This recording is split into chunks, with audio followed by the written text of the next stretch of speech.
Good morning, everyone. Welcome to Money Monday on the Daily Huddle. Thank you for joining us today on the last Monday in October. We've missed you. We've been traveling for a few weeks, so today's our first Monday back. So excited to be here. It is. I can't believe we're planning for the end of 2023 already. It seems to be flying past us. And so in that spirit of planning, we talk about there's a lot of applications going on right now for college, a lot of families that are thinking about the FAFSA form, which we'll talk some about that in the coming weeks, the new changes and those kind of things that are coming up with that. So it's a very current thing on a lot of people's mind. And the people that are applying right now to go to college, we'll talk about things that will help you next week, over the next couple of weeks. But now we're going to talk to people that are thinking, oh, goodness, what do I need to do to plan to pay for that college for my child, if that's something that I want to do? So, but before we get started with that, I got a little joke for you. Normally it's a one-liner, but this time you're going to have to follow the story for just a second. So, is it cheesy? A high school senior visits a psychic. And he says, I've applied to 10 different colleges. Which ones will accept me and where will I attend? And the psychic says, it's hard to say, but you will spend an absurd sum of money. How do you know this? The student asked. And the psychic replied, it's mostly intuition. So dumb. I'm going to start choosing your jokes. You can start telling them.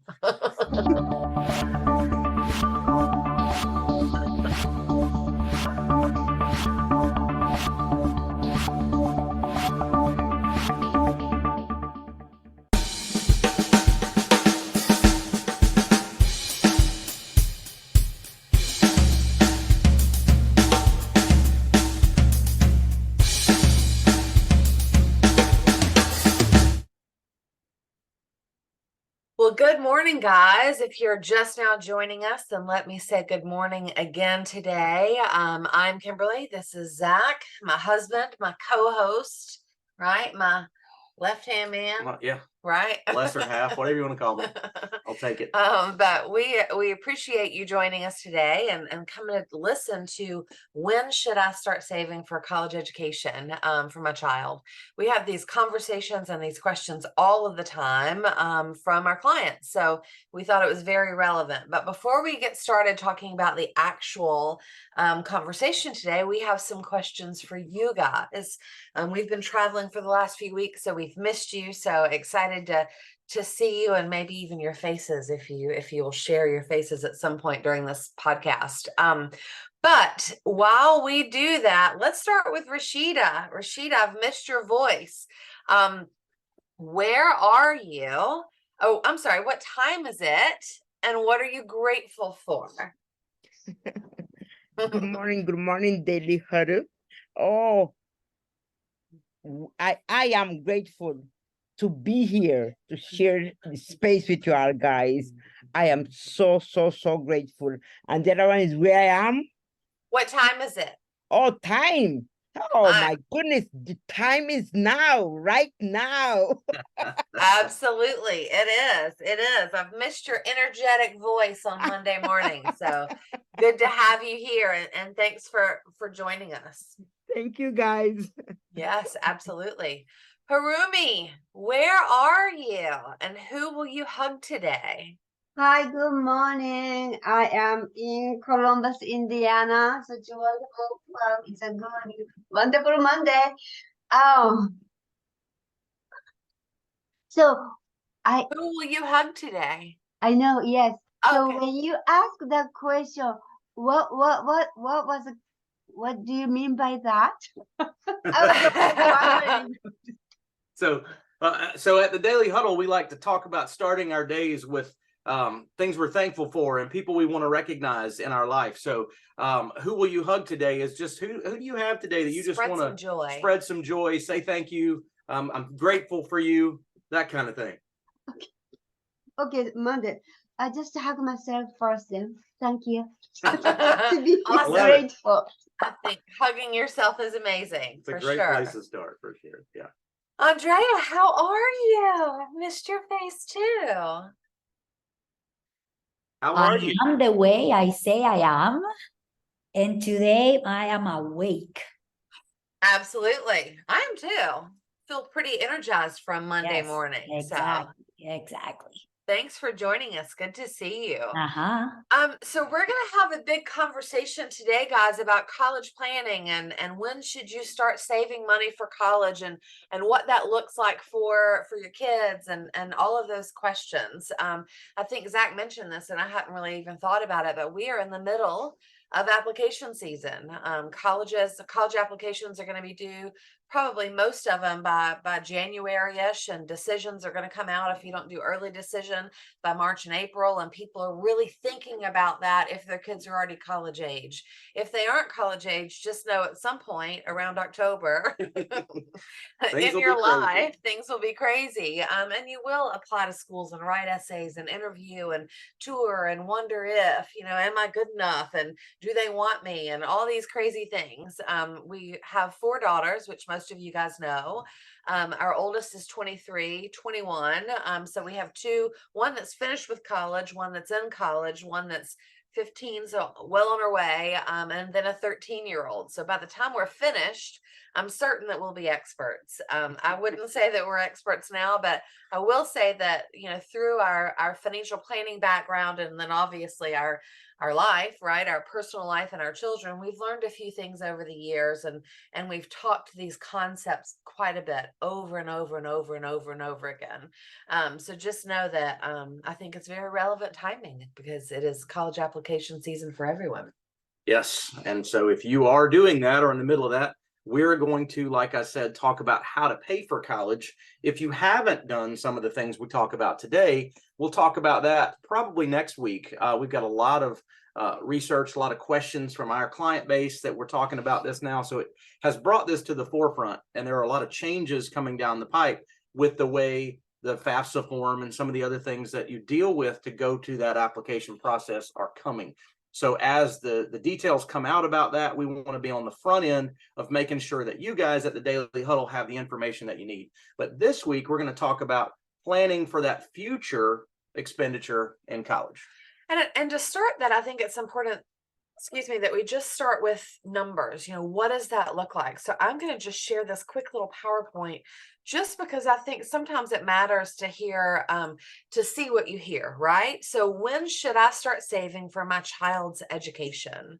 And I'm just going to show you guys some numbers because I think it's important. College cost statistics. So right now, if you Google it, the average college cost for an annual in-state tuition is about $25,000 a year. My oldest went to the University of South Carolina. Thankfully, she had several scholarships, so it didn't actually cost us quite that much. But average cost for her with room and board and education and books and all that was around $25,000 a year. So that's very realistic. And those are current day numbers.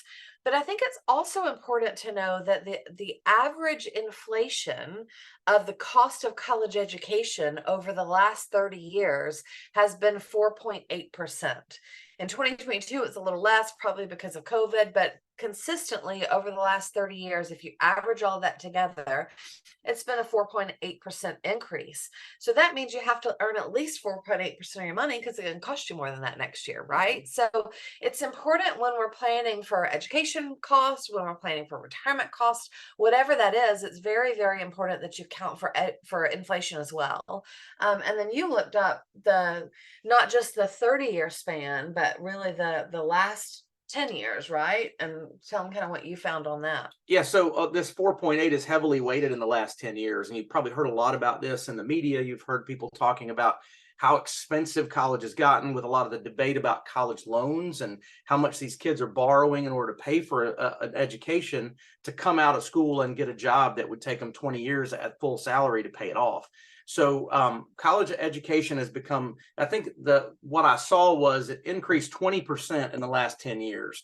So that's a massive jump when you look at it from that perspective, especially when you talk about trying to outpace that in a monthly savings vehicle to get to where you can pay the full tuition for your kids. And I want to remind all of you again, be back next week. We'll throw the question out there so you can see that. But we're going to show you some numbers that are staggering as Kimberly goes through this. How do I do this? And but we want you to be realistic, but we also want to give you solutions and make you optimistic about the ability to take care of your business here. So we're going to talk about how to do this next week. We're going to talk about what we need to do a little bit this week. So But I think it's just important to see the actual numbers, today's numbers, current numbers, where we are. We'll pretend like it's not a 20% per year increase, right? We'll pretend like it's 4.8 because we have that average. And then the numbers that we're using when we use this future income calculator, future cost calculator, we're assuming a 6% rate of return on the investments. Can you get more? I'm sure. Can you make less? I'm sure. But I think very conservatively, middle of the road, easy number that I think we could all agree on, 6% is a great rate of return. So before I go forward, if you take that 4.8% per year cost of inflation and that 6% per year rate of return on investment, that's a big difference, right? That's a huge amount that you have to earn on your money to actually save enough for college. But this is also, these numbers that you're fixing to see are assuming that we're starting at zero, so we have nothing saved, and we're funding this until the child is 18 and starting college. So I just want to show you this because I think it's really important, and then we'll stop our share and talk through this.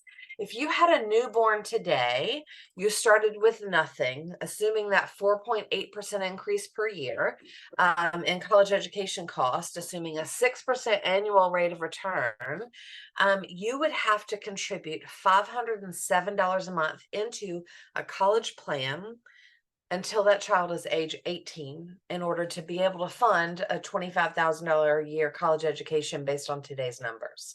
That's a lot of money. Most people don't even put $500 a month into their retirement accounts, much less paying for their kids' college. So we'll talk about that in just a minute. But if your child is 5 and you're like, I got to get on the ball, I got to figure this out, we got to start today. Oh my gosh, what can we do? The number's higher because you have less time, right? That's $617 a month. If you have a 10-year-old and then you're really behind the 8 ball, right? And you're like, I have to do this today, it's $816 a month. And if you had a 15-year-old and decided to try to fund it all at the end, right before they go to college, it's almost $1,300 a month. So I wanted you guys to see the cost and where it's coming from and the rates of return that we're using, the cost of inflation that we're using, and also realistic numbers of what you would have to put away starting today per child. Remember, I have 4, right? Per child to decide to actually fund their college education, because I think it's important to look at. I think also, like Zach said, we don't want to be doomsday with you guys, but we do want to be realistic because I think it's important. Like, we all have these grand ideas about retirement, about college savings, about getting out of debt, about paying off my mortgage, about all these, sometimes pie in the sky dreams. And we try to do some of all of them, right? We try to overpay our credit cards a little bit, and we try to overpay our mortgage a little bit, and we try to fund our 401k a little bit, and we try to save for our kids' college a little bit. But ultimately, you got to go all in on something and make it happen so it affects your future. What would you say about just some of those numbers that we just shared and talked about?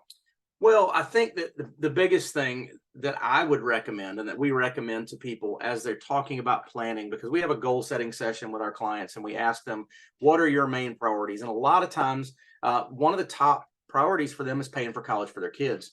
And they may have 3 kids, a newborn, a 2-year-old, and a 5-year-old, let's just say. And when we show them these kind of numbers, it's staggering. And they're like, what do you mean? That's just for a state school. That's in-state tuition for the state I live in. And it's a public university. What if they want to go to a private college? So the first thing we tell people is, listen, there are kids going to college all day long, every day. What you have to understand first and foremost is, I'm going to ask you a question. I want you guys to think about this answer in your own head. What would be more expensive for your child to pay for? Their own college or your retirement? And then you think about that for a second and you say, let's talk about what we need to do right now to make sure you take good care of your children in the future. That means you got to be able to live right now, put food on the table, and make sure that all their needs are met. And it also means that you don't want to be a burden to them at the time in their life when they're going through the same thing you're going through right now, which is trying to raise kids. So we talk to them about literally focusing 100% of the extra money into vehicles that are not earmarked for education. So a lot of financial advisors will they'll want to sell multiple products, or they'll want to put multiple pieces in place, 529 plans, all these kind of things. And what we talk to them about, like Kimberly said, is taking all of their focus and putting it on that retirement piece and putting the assets somewhere where I can use them for whatever I want to. May that be my kid's college at that point in time? Sure. May it be, nope, we're going to do this. Maybe my child gets an athletic scholarship and there's no cost. Maybe they are, they put in the work and they get financial aid. Again, we'll talk about some of those things next week, but maybe there's no cost. If I've got $100,000 in a 529 plan that I have to take out for qualified educational expenses and there aren't any for that child, what do I do with it then? Should I have put it somewhere else? So I think that's what you wanted me to talk about, is the focus of what do we do now? My answer to our question of the day, and when do I start saving for my child's retirement, is as soon as I'm saved for my child's college, as soon as my retirement is in place, right? So if I've got a plan for my retirement and I've got my 401k, I'm doing what I need to do there, if that is part of it, or I'm max funding something else, and I have extra funds, and that's already fixed, that's when I would start looking at the college piece. I would not, regardless of how age my child is, put that college savings in front of or neglect my retirement savings, because those two things, I can promise you, it's much more expensive and more cumbersome for your kids to pay for you when you retire or can't work anymore, if you're unprepared for that, than it is for them to actually pay for their own college. And just a couple of other things, I just told you guys we have 4 daughters. We've always told them that college is their responsibility. Order like you're paying, because it's your cost, right? And we have one that, like our oldest Emma, she likes spreadsheets, right? So she looked at her college choices and her college options and put them on a spreadsheet to see how much it's going to cost her and what her bottom line was, and making sure she could get the degree where she wanted to go, and that's where she chose to go. Our second daughter, McKenna, did something very similar, but she rose crew, right? So she went to the school where she had the best financial package for crew and school and everything, and chose based on that. But we've always told them that college education is their responsibility, not because I don't want to help them, not because I don't want to allow them to start out without pressure. And we hear all of these different things of why we as parents want to make sure that our kids start out without debt, and they have a clean slate, and they don't have to worry about it. And I believe all of that. I subscribe to all of it. But I also think that they need to have some skin in the game. I think that it's very important for them to understand, number one, the cost of things, right? So they order like they're paying, so they understand and really think through that logically of, does it make sense? And I'll just, McKenna's degree is German. Who knows what she'll do with it, but does it make sense to spend $70,000 a year at a school for a degree in German when you probably are guaranteed to at least have to go to grad school to do something with that degree? Probably not, right? So we have to talk through these conversations, have these discussions with our children, and they have to have skin in the game to understand what it's going to look like for them when they do graduate. Couple of other tips and thoughts and things that we always talk about with our clients, regardless of where they save this college education funding, unless it's in like a 529. But if it's 401k or in, life insurance is a great investment option to be able to use your funds how you want to, when you want to, tax-free. And we'll show you some of those numbers in the next coming weeks. But regardless of where you save that money, we also teach parents that allow them to take out student loans, right? Learn that process, take out those student loans, and give your assets, regardless of where that money's coming from, 4 more years at minimum, right? Who knows how long it takes them to actually graduate, but 4 more years for your investments to compound. I looked at the numbers search just a few minutes ago when I was running information for this call, and a newborn starting today, saving that $507 a month based on the inflation and the rate of return and all of that kind of stuff would equal about $250,000 saved by the time they're 18, because that's what it's all going to add up to at that point in time, right? To go to college for that 4-year degree. So if I took that same $250,000 and I just said, hey, let's get student loans while you're in college, and then we'll pay them off at the end of it, right? And I assumed that same basic 6% rate of return, nothing crazy, nothing else, just a 6% rate of return over that 4-year period, my $250,000 would have become $315,000. So it still gives me an extra $75,000 that I didn't have, that now I can put towards that college debt for my child using the same math that I had that day. And most of those student loans, especially your federal loans, they're tax deferred, right? Until, and I know payments, not tax deferred, but interest deferred, and payments are deferred until they get out of school. So just lots of different tips and tricks and things like that to allow your money to compound. But it also, assuming that your child, orders like they're paying, and they know that it's their financial responsibility to pay for, or at least be strongly invested in their education, their college education, then you have a little carrot, right, that you can dangle over their face. And whether we all agree with it or not, we all need some incentive and some motivation to complete things sometimes. So if your child completes their college education, or when they do, right, then you can say, hey, surprise, guess what? I'm paying off your student loans, or I'm going to assume those payments, or here's half of it, or whatever you choose to do so. But you have that diploma in your hand. I've seen so many parents that pay for their kids' college education as they go along, right? And they pay for this semester or that semester, and they get all the way through to ultimately, at the end of the day, their child quits, and they just don't finish college, and they don't do anything. And then you've got a lot of debt and nothing to show for it, or a lot of money spent out and nothing to show for it. So it gives them a more internal incentive. You can tell them your drop ad conversations about your classes when you weren't paying for it. I think it's important to have the perspective of when it wasn't your responsibility to when it was. Yeah, and I mean, some of these things will cross over into next week too, as far as the mindset of a college student and how it's different when they do have skin in the game. Personally, I went to a small school my first 2 years in school, and my parents were paying for that. They were agreeing to pay for that. They couldn't afford it in cash, so I borrowed student loans, and they signed on the dotted line with me, so on and so forth.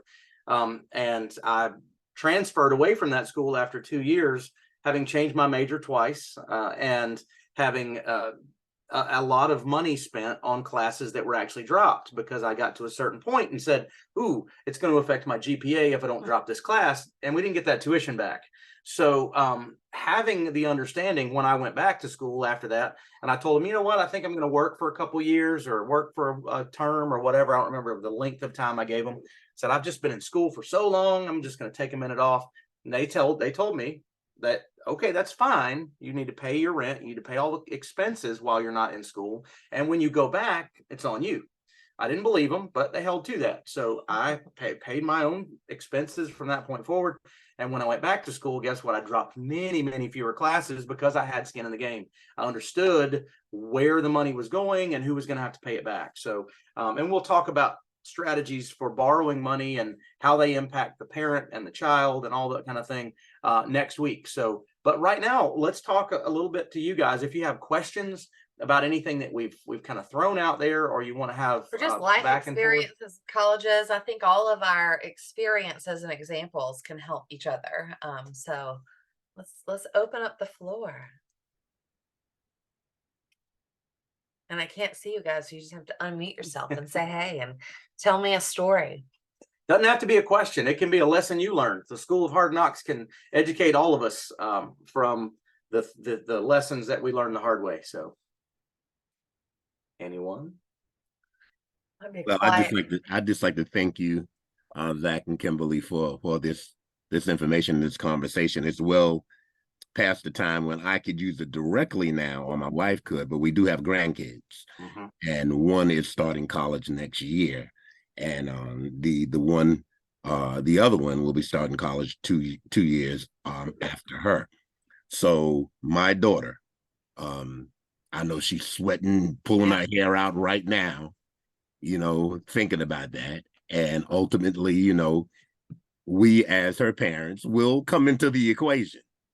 And that this information is very, very valuable. And in fact, what I want to do is I'm going to ask Giovanni and ask Sorrel, is it possible that I can share this particular segment with my daughter? Because she definitely needs to see it. And Absolutely.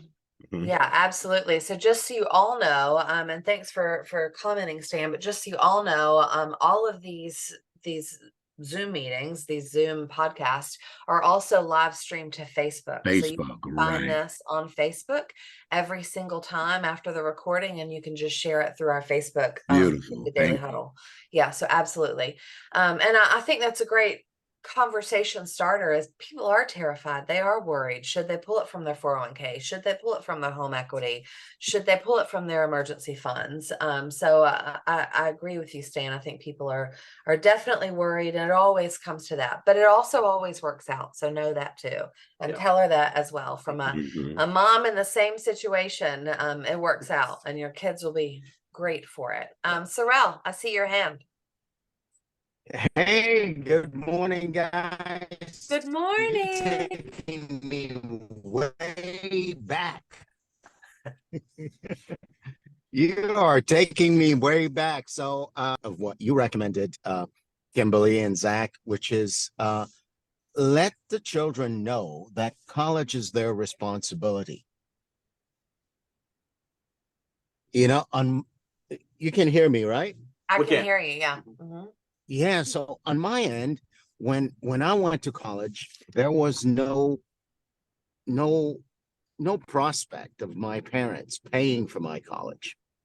So what I did, I took jobs. I actually went to school one semester and go work the next semester. School one semester, back and forth like that.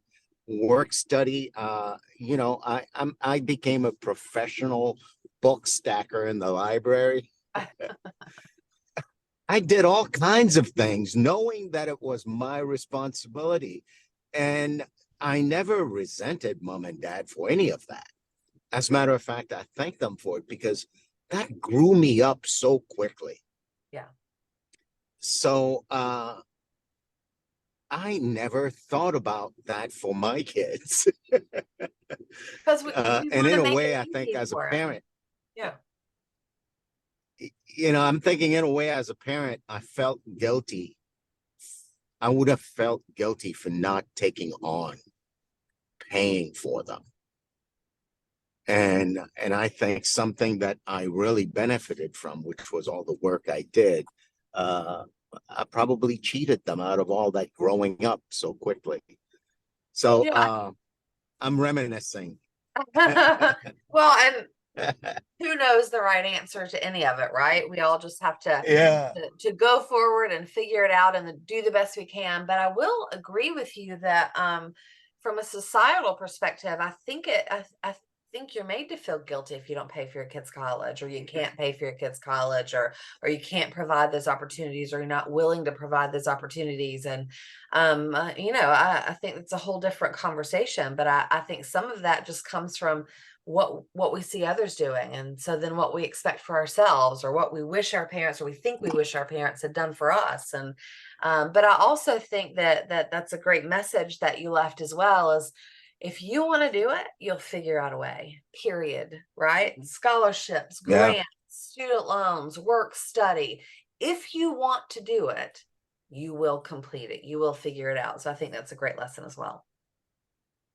Absolutely. It's one of those things, raising kids, right?